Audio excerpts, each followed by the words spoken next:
from the dispatch center that there was a possible freight train derailment here in town. The rail line that we have going through town is the New England Central line. They were running freight, no passengers.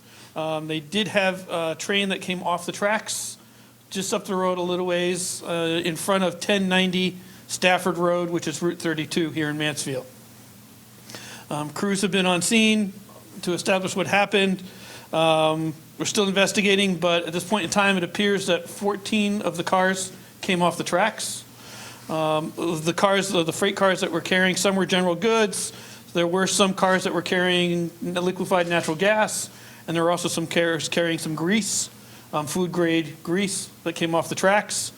It appears that primarily the liquid propane, some of those cars did roll over, but they does not appear to have any breaches with those vehicles, those vessels in it at this point in time. We're also still assessing the integrity of the other cars on the train. So we've had hazmat teams on scene from both Yukon, Mansfield, and the Sarrett Regional team out of Region 4.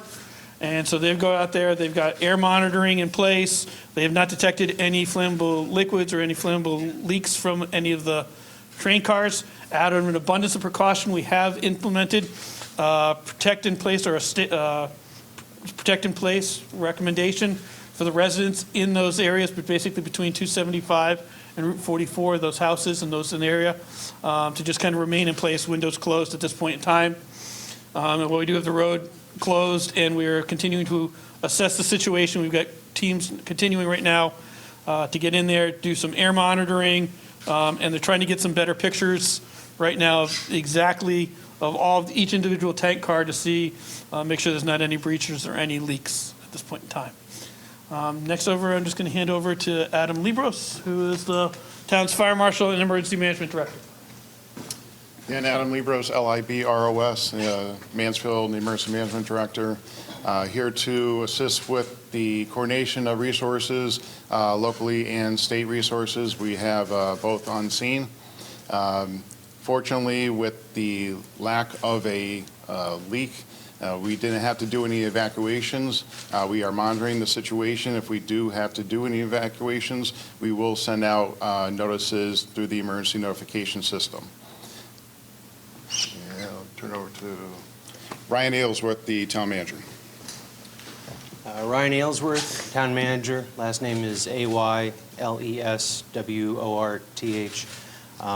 Obviously, this is a very serious event in town, and can't stress enough the importance and value of our mutual aid partners locally, regionally, and statewide.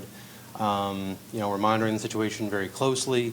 From the town's standpoint, we've been trying to put out accurate and up-to-date, timely and thorough information to all our residents.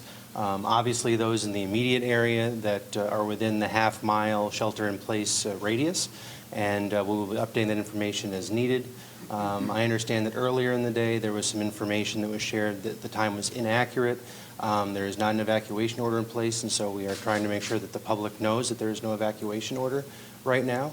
We greatly appreciate the level of response, timely response from our partners.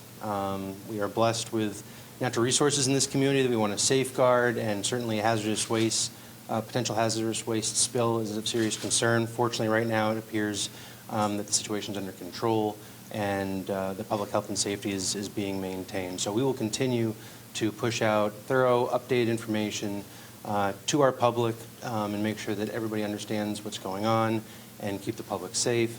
Out of abundance of caution, I am going to be issuing a local emergency order, a declaration of emergency later today, and we will be activating our virtual emergency operations center, again, out of an abundance of caution to make sure that information and resources are being deployed to our residents at this time. And I'll turn things over to the Connecticut Department of Energy and Environmental Protection.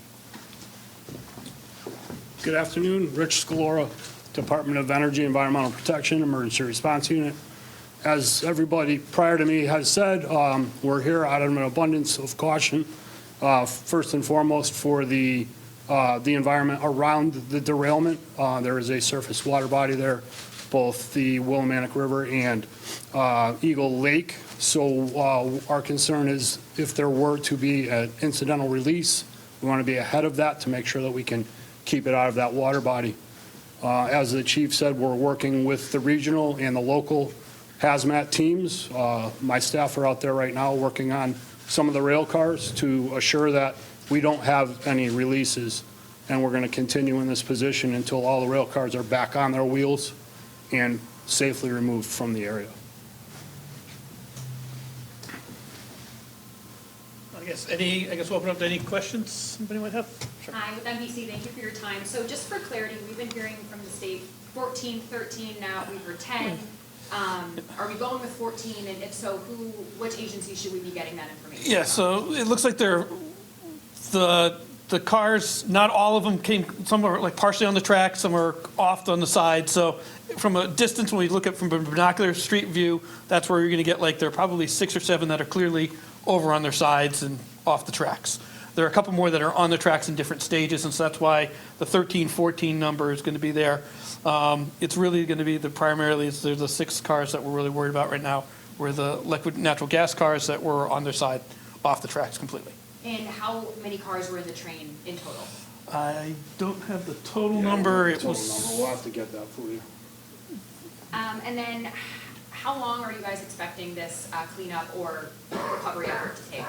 be honest, probably gonna be a couple of days, because where it is it's just behind some farmlands and some fields, and between that and the river, so they're gonna have to probably make almost like a roadway to get in at the site, and then once we get in there and get access to the site, stabilizing, they're gonna need to get cranes and heavy equipment in there, so it's not gonna be a today operation. We're definitely taking it slow and methodical. The rail company is on site. They've got representatives on site. They're starting to think about what they need for resources. But reality is they're going to need to get some cranes in there. So it's going to take some time. Do we know, I'm sorry, I walked in late, Sure, Chief, sorry. but do we know, there's no evacuation, Correct. there was just shelter in place? Shelter in place, that's all. And it's not gonna, you don't think it's gonna extend to an evacuation? At this time, we don't have any reason to believe that. Again, this was out of an abundance of caution. God forbid if something starts leaking, then things might change. But at this point in time, we don't see any need for that. And what can you share about any information you have about the cause? Like, I don't know how this works, but speed, I know trains go fast, ice, conditions, what can you share about that?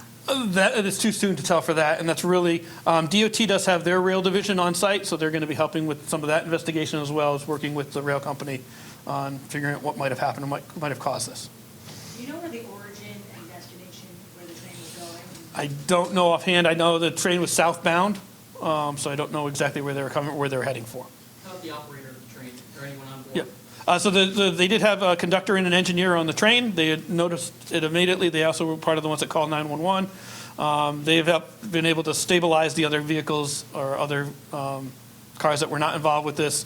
They've been able to lock it, secure it, and they're still on scene helping with manifests and giving us some of that information of what was involved on those cars. Nobody injured? Nobody's injured on that. And you mentioned the windows, keep them closed.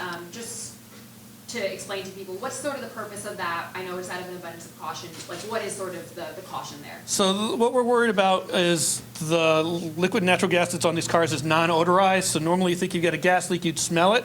These cars don't have that odorant. That mercaptan hasn't been added yet. So naturally, the natural gas doesn't have any odor. So our fear was if there was a leak, you might not smell it in your house. So just out of an abundance of caution right now, we were just telling people, just close your windows, stay inside for right now.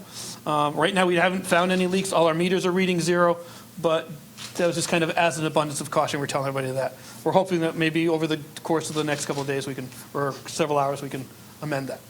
For the expansive roadblocks, how long is that going to last? Is it going to go through commute later today? That'll definitely be through the commute later today, so 32, what's that? No. Sorry. So, yeah, Route 32 is going to be closed from Route 275 here up to Route 44, probably at least through for the rest of today. And then it's going to be a matter of how much of that operation does the rail company, can they do off-road versus do they still need access in and off that road, so. And for those 6 cars in the water, if you said that correctly, what does that recovery look like? What are you guys doing with the water? Can you just explain a little bit more about what that's like? Yeah, so there are 6 cars on the side, 4 are actually in the water some way, shape, or form. Not all of them are in the water. Right now, nothing seems to be leaking. We do have hazmat booms and precautions out and in place. So we did that again as an abundance of caution, so that way if there was anything, we do have the materials. We've staged a bunch of materials in and around the area, so if we find that there is a leak or we need to, we can deploy those resources. Right now, we don't seem to have an immediate need to go and do any of that stuff, but we are working with DEP and the rail company to figure out at what point, how they're going to handle each car. Each car is going to be a little different, and they're discussing right now.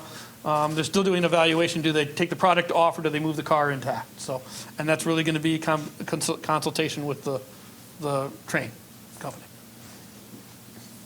Just for clarification, the 6 liquid propane gas cars, they're not liquid natural gas. Sorry. They're LPG, Sorry. liquid propane, and 4 of those cars are the ones that are in the water. And we have requested through the train company, and they were working on it prior to our requesting it, that they bring an environmental contractor on board, again, as an over precautionary measure to put containment boom and/or sorbent boom in the water, so that if there were a release while we're doing this upright operation, whenever that may happen, that if something were to go wrong, we're ahead of it, and we're going to protect that natural resource. Rich, how far are we right now as the crow flies from the actual incident? Chief, are we a half a mile, mile and a 3/4? 3/4 of a mile? 3/4 of a mile? Yeah. And it's, I mean, we're right at kind of at that half-mile radius. and it's down in a low valley, you know, there's 2 opposing hills on both sides, so, you know, with the propane gas being heavier than air, that's a good thing for us. It's working in our favor, and we want to keep it that way. There is no releases right now, and we're going to continue that air monitoring so that we can, you know, inform everybody. As the chief said, it's unodorized. You're not going to smell it. There is no detecting factor in that gas yet. So we're going to do continuous monitoring as long as it takes, as many days, whatever the time frame is, and that's going to be dependent on the train company and their recovery operations. And what kind of conditions did you guys notice, like on the rail, that maybe could have caused the derailment? We're not even looking at that. That's outside of our scope of work, and we're going to leave that up to the experts that deal with that.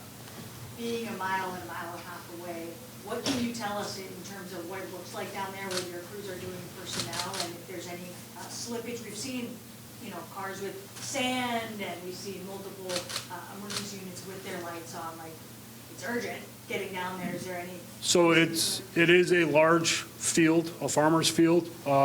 He was gracious enough to plow that path for us to gain access to the train. The conditions they're brutal. It's cold, there's snow.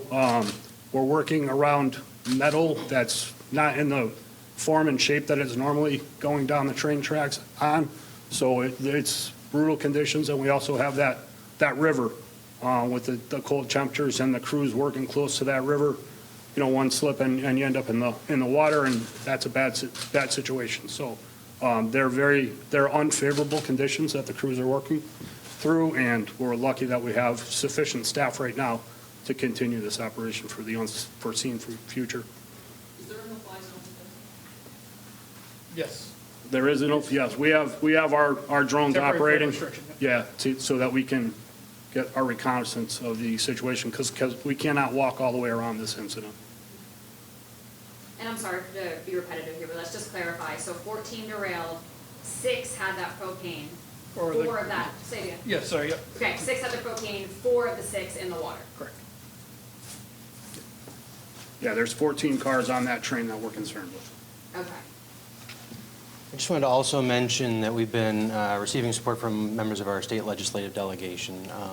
I know Representative Haddad has pushed out a communication to members of his district, and Representative Boyd has reached out to me, helping to serve as a liaison, put us in the right contact with the right people with the state, and basically serving as a resource in any way that he can. Driving in, a few of the roads are closed. Do you know how long, more or less, people should expect those to remain closed? I would say at least through rush hour tonight is safe to say for sure. And then we'll reassess. We're planning on doing another press release or press briefing at 4 o'clock here. So hopefully we can give you a better time frame and a better update of what's going on at that time. Thank you. And it's still early, but Yeah. can you tell how large or significant the environmental impact of this would be? So far, it doesn't appear we don't see any of, like, the propane cars aren't leaking, which is our real immediate concern. Those don't appear to be leaking. So obviously the trains get their own fluids and things like that, but we're still assessing. But we haven't found like a significant spill or a leak that we're really concerned about at the moment. Any other questions? What is the impact on surrounding businesses in the area? There's one business in the immediate area, which is a local construction firm. So it's impacting them a little bit just because they can't get the trucks in and out of their business. So it's more of an inconvenience for them. We do have 2 daycares further north of the site. They're sheltering in place as a precaution. We've been in communication with the management and the staff at both of those, so they understand what's going on. But the kids are safe inside and they're doing their thing. Anything else? Other than that, I guess we'll be back here at 4 o'clock and we'll have this open up. We'll open this probably about 3:30 so we can have everybody set up at 4 o'clock.